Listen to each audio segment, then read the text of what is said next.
안녕하십니까, 이진우입니다.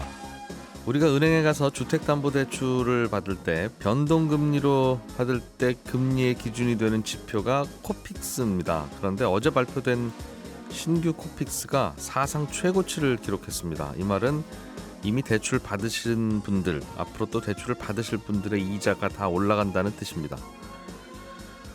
무주택자로 살다가 하필 집값이 고점을 찍은 작년에 집을 산 사람이 우리나라에서 100만 명을 넘는다는 통계가 나왔습니다. 작년에 빚을 내서 집을 샀다면 요즘은 집값도 많이 떨어지고 이자 부담은 커지는 이중고를 겪고 있다는 얘기일 텐데 상황을 좀 더 자세히 들어보겠습니다. 최근에 만기 매칭형 채권 ETF라는 금융상품이 출시됐는데요. 이건 또 어떤 구조로 운영되는 상품인 건지 들여다보겠습니다. 11월 16일 수요일 손에 잡히는 경제, 광고 잠깐 듣고 시작합니다. 경제 뉴스를 정리하는 즐거운 시간, 오늘도 박세훈 작가, MBC의 양효걸 기자, 그리고 한국경제신문 나수지 기자, 이렇게 세 분과 함께 합니다. 어서 오세요. 네, 안녕하세요. 자, 박 작가님, 우리가 은행 가서 주택담보대출 받을 때 고정금리 아니라 변동금리로 받겠습니다라고 하면 대부분은 그러면 코픽스에다 얼마를 더한 금리가 당신이 앞으로 이 대출 다 받으실 때까지, 다 갚으실 때까지 적용받으시는 금리입니다, 이렇게 설명 듣죠. 그렇습니다. 결국은 코픽스가 어떻게 움직이느냐가 나의 대출 이자를 결정하는 건데, 그렇죠. 이게 한 달 전보다 0.58%포인트가 올랐네요. 그렇습니다. 은행이 하는 비즈니스라는 게 예금을 받든 은행채를 발행하든 어떻게든 돈을 구해오고 거기에 마진을 얹어서 빌려준 다음에 그 차익을 갖는 거니까 은행도 돈을 구해오려면 이자를 줘야 되는데 코픽스는 은행의 자금 조달 비용, 그러니까 즉 은행의 원가를 뜻하는 이자율입니다. 식당으로 치면은 음식의 원가, 무농가라면 무재배에 들어간 원가고 그런 셈인데 어제 발표된 신규 코픽스가 3.98%거든요. 이 말은 은행들이 이번에 새로 돈을 조달하면서 지불한 이자율이 3.98%라는 뜻입니다. 그리고 이 이자율에다가 은행마다 다른 가상금리를 붙여서 내 변동형 주택담보대출의 대출 금리가 정해지는 건데 신규 코픽스가 3.98%가 나온 거는 코픽스가 공시된 이래로 처음 나온 숫자예요. 그리고 한 달 만에 0.58%포인트가 오른 것도 역대 최대 상승폭입니다. 그러다 보니 언론에서도 아주 크게 보도를 지금 하고 있는 건데, 이렇게 큰 폭으로 오르는 건 최근에 은행들이 예금금리 경쟁을 하면서 예금이자를 많이 주기도 하고 채권, 은행채 발행할 때 주는 이자도 많이 올라가서 그런 건데, 그러니까 은행이 대출에 쓰려고 필요한 돈을 조달하는 비용이 예전보다 늘었다, 이런 의미입니다. 뒤집어 말하면 은행은 이렇게 높은 이자 주고라도 시중에 자금을 조달해 오면 그거보다 더 높은 금리 주겠습니다, 저 대출 좀 해주세요 라고 줄 서는 고객이 많다는 뜻인데, 많다는 뜻입니다. 지금 요즘 기업들이 줄을 서고 있습니다. 그렇겠죠. 요즘 부동산 살려고 줄 서는 개인 고객들은 거의 없을 테니 그렇습니다. 기업들이 저희 죽겠어요, 좀 돈 좀 빌려주세요. 그렇습니다. 기업들 같은 경우도 채권 발행해서 돈을 조달해야 되는데 요새 채권 금리가 너무 올라가다 보니까 채권 발행해도 안 팔리거든요. 그러다 보니까 은행에 지금 대출 빌리러 오는 상황인데, 어제 발표된 코픽스는 오늘부터 바로 적용이 되거든요. 근데 지금 은행 변동금리 주택담보대출의 금리가 하단이 5.18%고 상단이 7.02% 정도 됩니다. 여기에 이제 어제 오른 폭을 적용을 하면 연 5.76에서 7.6%가 되는 건데, 작년 말하고 이제 비교를 한번 해보면 1년 만에 연 2%포인트 가까이 오른 거거든요. 그 말은 작년에 이게 빌리신 분들은 2%포인트 정도 이자가 더 올라갔다, 이런 의미고요. 이달 말에 한국은행이 기준금리를 또 한번 결정을 하게 되는데, 지금으로서는 올릴 거라는 전망이 우세한 상황이라서 기준금리가 오르면 아마도 대출금리가 연말에는 9%까지 갈 수도 있다, 이런 얘기가 나오는데, 한 가지 알아두셔야 되는 건 요건 새로 대출을 받으러 가는 분들에게 적용되는 금리지 이미 받은 분들의 금리가 9%가 넘을 거다, 요 얘기는 아닙니다. 새로 대출 받으러 가는 분들에게 적용되는 상단금리라는 거죠? 근데 또 이 상단금리 그대로 또 받지는 않거든요. 이런저런 거 좀 깎아주고 하니까. 그래서 그런 거는 그냥 무시해도 되는 숫자인데, 오늘 말씀해 주신 이 코픽스는 거의 뭐 전 국민들 중에 담보대출 받으신 분들은 대부분 적용되는 숫자에서, 그리고 전세대출에도 적용이 되거든요. 이게 1년 사이에 한 2%포인트 가까이 오른 거라는 거죠? 네, 그렇습니다. 그게 그러니까 최근 1년 사이에 이자 부담이 늘어난 정도다. 그렇습니다. 한반도에서. 알겠습니다. 부담들이 좀 많이 되시겠네요. 나 기자님, 요즘 채권 시장 특징 중에 하나가 기관 투자자들이 채권을 안 사서 채권 시장에서 채권이 안 팔린다는 건데, 그래서 다들 은행에 대출 받으러 오고, 그래서 조금 전에 박 작가님이 전해주시는 그런 뉴스가 벌어지는 거 아닙니까? 네, 그렇습니다. 또 반대로 또 개인 투자자들은 채권을 많이 사고 있다는 뉴스도 있네요. 네, 이 개인 투자자들이 올 들어 채권 얼마나 샀나 봤더니 17조 2천억 원 정도 사들였습니다. 근데 지난해 같은 기간과 비교하면 4배 넘게 채권을 더 많이 투자한 건데 이 가장 큰 이유를 보면 개인 투자자들 입장에선 채권 금리가 많이 올랐으니까 가만히 들고 있으면 은행이나 한국전력 같은 안정적인 회사에 돈을 빌려주면서 이 회사가 안 망하면 원금도 보장받고 연 한 5에서 6% 정도 이자도 받을 수 있는 상황이어서 이렇게 채권 투자가 늘어납니다. 예. 근데 기관 투자가들은 그럼 왜 채권 투자를 꺼리냐? 이걸 보면 이 기관 투자가들은 앞으로 금리를 더 높게 주는 채권이 나올 것 같은데 그러면 새로운 채권으로 돈이 몰리면서 이전에 내가 샀던 채권 가격이 떨어질까 봐 이걸 걱정을 하는 겁니다. 2달 후에 자동차 새 모델 나오는데 내가 이 차를 왜 사? 네. 하는 그런 느낌이겠죠. 가격 떨어질 것 같은데. 예. 근데 물론 기관 투자가들도 이거 가만히 가격이 떨어진다고 해도 채권 들고 있으면 만기의 원금 보장되고 뭐 이자 꼬박꼬박 받을 수 있는 건 똑같긴 한데 개인 투자자들은 중간에 누가 와서 수익률 왜 이렇게 떨어졌어 묻지 않잖아요. 예. 하지만 기관 투자가들은 수익률을 좀 주기적으로 점검받기도 하니 이 중간에 채권 가격 떨어지는 게 더 큰 걱정입니다. 그러니까 개인 투자자들은 지금은 중간에 채권 가격 떨어지더라도 예. 만기까지 들고 있으면 이 정도 금리 나오면 투자할 만하다라고 생각하면서 채권에 좀 돈이 몰리고 채권 있는 사시는 겁니다. 분들이 있다는 거군요. 개인 투자자들은 그냥 은행에 요즘 예금만 해도 한 5% 네. 가까이 나오니까 그것도 충분할 것 같기는 한데 뭐 조금 더 이자 주는 거 찾아서 사는 분들은 있는 것 같다. 네, 굳이 그렇습니다. 그냥 만기까지 들고 가면 그 수익률은 나오는 거니까 네. 중간에 누가 아유 조금만 기다렸다 이거 사지 그랬어라는 얘기를 굳이 개인한테는 안 하는데 네. 기관 펀드 매니저들은 매주 그거 가지고 혼난다는 얘기죠. 네, 그렇습니다. 개인 투자자들이 채권에 투자하려면 어떻게 해야 돼요? 안 해보신 분들은 그거 어떻게 하는 거야? 이런 생각이 드실 텐데. 네, 뭐 주식도 우리가 그냥 시장에 가서 삼성전자, 카카오 이렇게 골라서 살 수도 있고 뭐 펀드로 여러 주식을 묶어서 투자할 수도 있는 것처럼 채권도 똑같습니다. 그러니까 증권사나 은행 가서 뭐 한국전력 채권 주세요. 아니면 땡땡땡 보험 채권 주세요. 이렇게 개별 채권을 직접 살 수도 있고 여러 채권에 투자하는 펀드에 투자할 수도 있는데 이게 주식이랑 다르게 세금 문제도 조금 다르고 투자할 때 내가 가진 어떤 전략도 좀 다를 수가 있어서 조금 주의를 하셔야 됩니다. 그러니까 개별 채권에 투자하시면 장점은 채권 가격이 떨어지든 말든 만기까지 쭉 들고 있으면서 중간에 이자도 받고 예. 또 만기에는 원금을 돌려받을 수 있다라는 게 장점입니다. 그게 채권이니까요. 네. 예. 근데 세금상으로도 간접 투자할 때보다 유리한 부분이 있습니다. 그러니까 채권에서 얻을 수 있는 이익은 크게 두 종류입니다. 네. 그러니까 애초에 채권 발행 회사가 이 정도 이자 드릴게요라고 약속한 걸 받아서 이익이 나는 게 한 가지고 예. 두 번째는 처음에 10,000원짜리로 발행된 채권인데 내가 중간에 8,000원에 샀다. 그렇게 하더라도 회사는 만기가 되면 10,000원을 돌려주죠. 약속이니까요. 네, 그럼 예. 여기서 이익을 얻을 수도 있습니다. 근데 이렇게 세금을 매길 때는 이자를 받아서 얻은 이익에는 15.4% 세금을 떼는데 네. 채권 가격이 움직여서 얻은 이익에는 세금을 따로 안 사거든요. 그러니까 요즘에는 옛날에 이자 연 2% 드릴게요 하던 채권도 예전에는 잘 팔렸는데 네. 요즘엔 아유 내가 들고 있어봐야 연 2%도 안 주는 채권 이거 뭐하러 들고 있나 싶으니까 시중에다가 그 당근마켓에서 팔듯이 네. 싸게 파는 팔아버리고. 채권들이 많다는 거죠. 네. 그걸 사서 그 싸게 판 만큼의 차익을 가져가면 나중에 만기 때 그거는 세금 안 매긴다. 네. 그러니까 개별 채권에 투자하면 이런 점이 이제 세금상 좀 좋은 점이 있고요. 예. 근데 문제는 이렇게 개별 채권 사려고 하는데 쉽지가 않다는 겁니다. 한국거래소가 운영하는 채권 시장이 있긴 한데 여기 예. 장내에서 거래되는 채권은 그렇게 많지 않아서 이 보통은 증권사나 은행이 가지고 있는 채권을 우리한테 좀 팔아라라고 해서 증권사나 은행에 가서 채권을 사게 되거든요. 예. 근데 이렇게 채권을 사더라도 주식에 비해서 수시로 사고 팔려는 사람이 좀 적어서 갑자기 현금이 필요할 때 좀 황금성이 떨어지는 것도 감안하긴 해야 됩니다. 아 채권은 네. 사놓은 증권사가 미리 사놓는다는 거군요. 네, 그렇습니다. 기관 투자가들이 도매로 사놓으면 네. 그거를 우리한테 가서 팔아라. 아. 소매로 좀 우리는 사야 된다라는 얘기입니다. 별도로 과일 가게처럼 증권사가 따로 사놓고 이제 기다리긴 하는데 그거 되팔려고 하면 과일 가게 가서 팔 수는 없는 건가 봐요. 그럼 증권사가 사주지는 않나 봐요. 네, 사고 팔아야 되는데 이 네. 사고 팔 수 있는 사람들이 이제 많지 주식이나 않으니까. 다른 것에 비해서 많지 않으니까요. 예.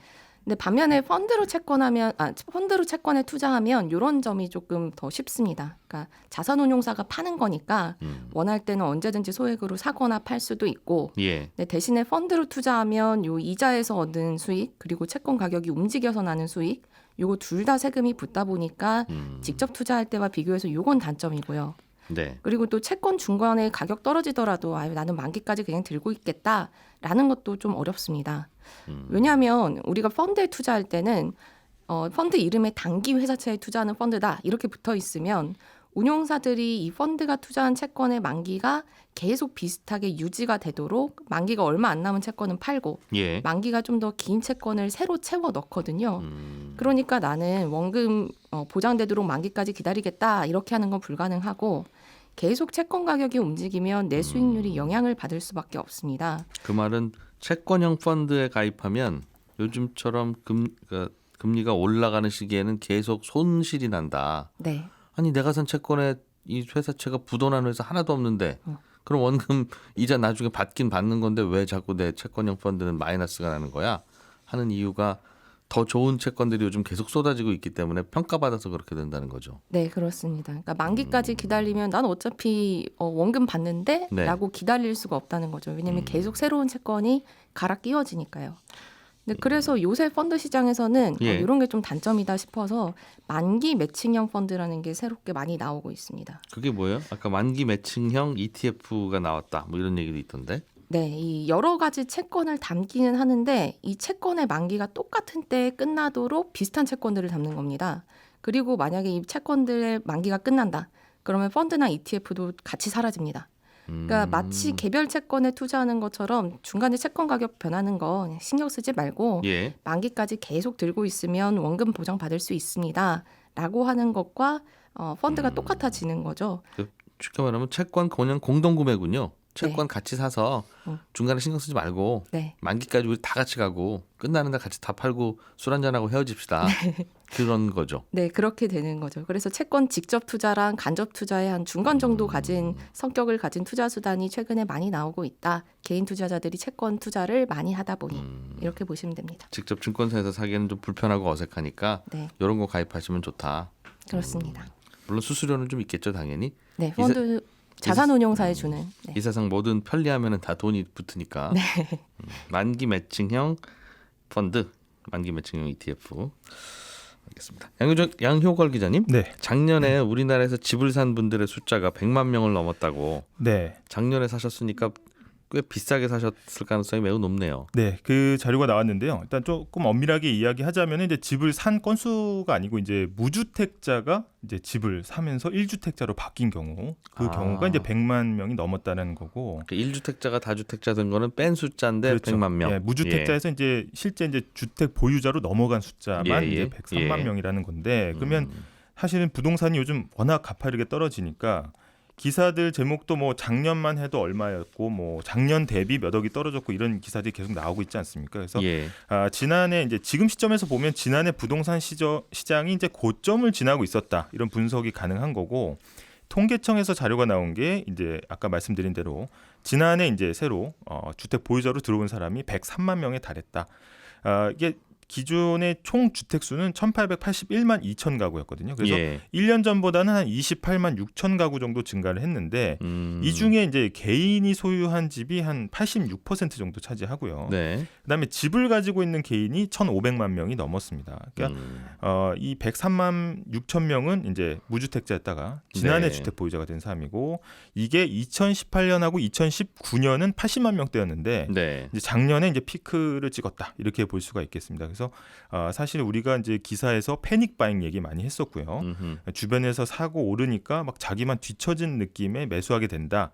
이런 것들이 사실 통계의 수치로 드러난 것이라고 볼 수 있겠습니다. 작년에 28만 가구가 집이 늘어났으면 새 집 늘어난 게 28만 가구라는 뜻인데 100만 명이 집을 더 샀으면 집을 판 분들도 한 70만 명 정도는 있다는 뜻이네요. 맞습니다. 그러니까 1주택자였다가 무주택자로 바뀐 분. 네. 지금까지만 생각하면 아유 잘 파셨네요 하는 이야기들 많은 분들이. 네, 그게 이제 약간 명암이 갈리는 부분인데 사실 이제 이번 통계는 이제 통상적인 매매뿐 아니라 이제 증여도 포함이 돼 있습니다. 그래서 이게 바로 그냥 영끌 매수냐 이렇게 보긴 조금 어려운 부분이 꽤 있겠군요. 있거든요. 이것도 작년에 증여받은 네. 분들이 있으니까. 네. 근데 이제 부동산 시장의 경우에는 이제 주택 전체 매매 건수 대비 증여 비율이 한 8%에서 9% 선이고요. 예.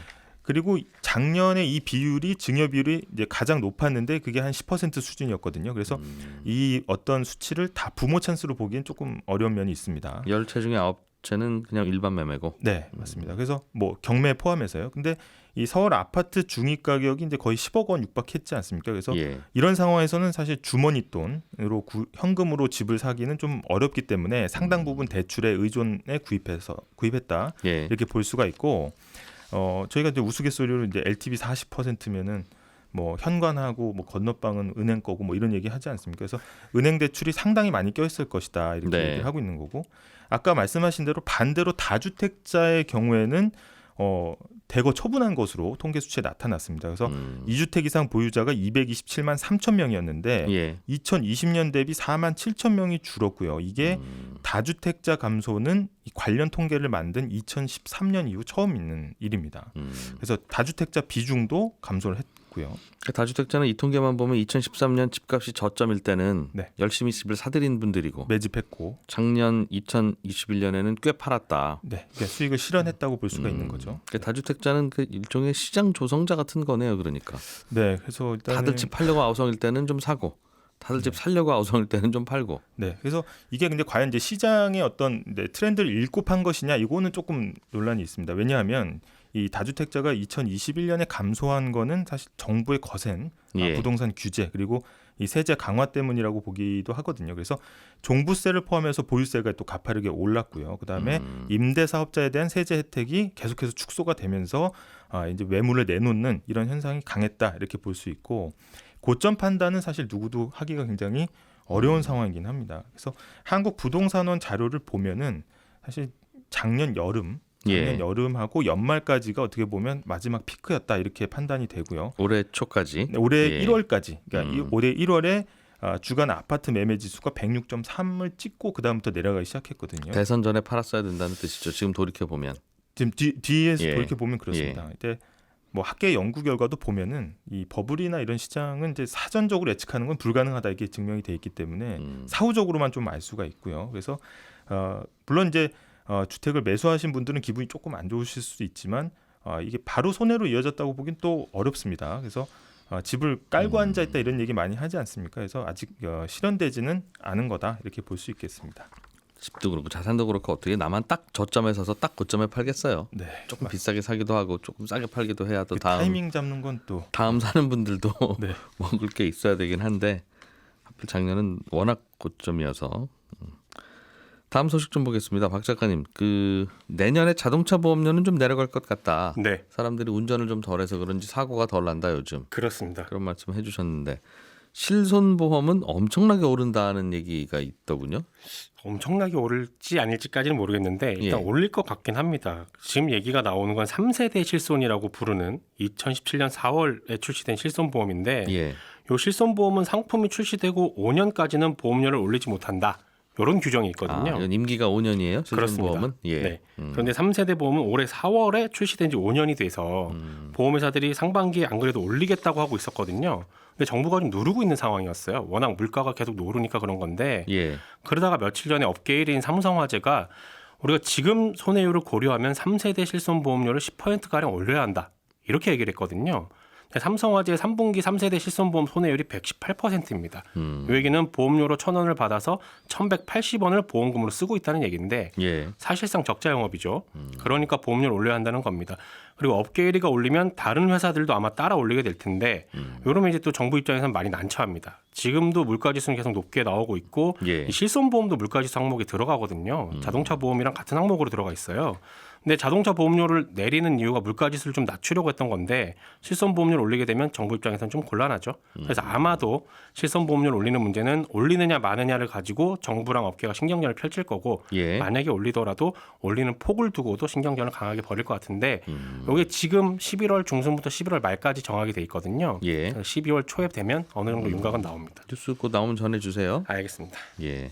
양 기자님, 미국의 네. 생산자 물가지수가 발표됐는데 네. 요즘에는 물가지수는 낮게 발표되는 게 다들 좋은 거죠? 네, 그렇습니다. 시장이 이제 환호를 했는데 예. 미국의 10월 생산자 물가지수 도매 물가라고 하는 이제 PPI가 전월보다는 0.2%, 지난해 같은 기간보다 8% 각각 올랐습니다. 그래서 시장이 한숨 돌렸는데 이게 뭐 무슨 물가가 8% 올랐는데 시장이 안도를 하나 생각하실 수 있는데 역시 시장 예상치가 기존에 8.3% 상승이었거든요. 그렇기 예. 때문에 당초 예상치보다는 낮게 나왔기 때문에 시장이 반색을 했다 이렇게 볼 수 있고 지금 뭐 기업 실적 발표할 때도 시장의 예상치 그러니까 컨센서스보다 높게 나오면 놀란다고 해서 어닝 서프라이즈 낮게 나오면 쇼크 먹는다고 해서 어닝 쇼크 이렇게 얘기하지 않습니까? 예. 이런 안도감이 이제 증시에 반영되면서 미국 나스닥은 1.45% 상승, 예. S&P 500은 0.87% 상승했습니다. 도매 물가도 좀 낮게 나왔다. 네, 물가 좀 생산자 잡히는 것 같다. 네. 그런 뜻이군요. 네, 잘 알았습니다. 네, 저는 잠시 후 11시 5분에 이어지는 손에 잡히는 경제 플러스에서 또 인사드리러 오겠습니다. 청취자 여러분 고맙습니다.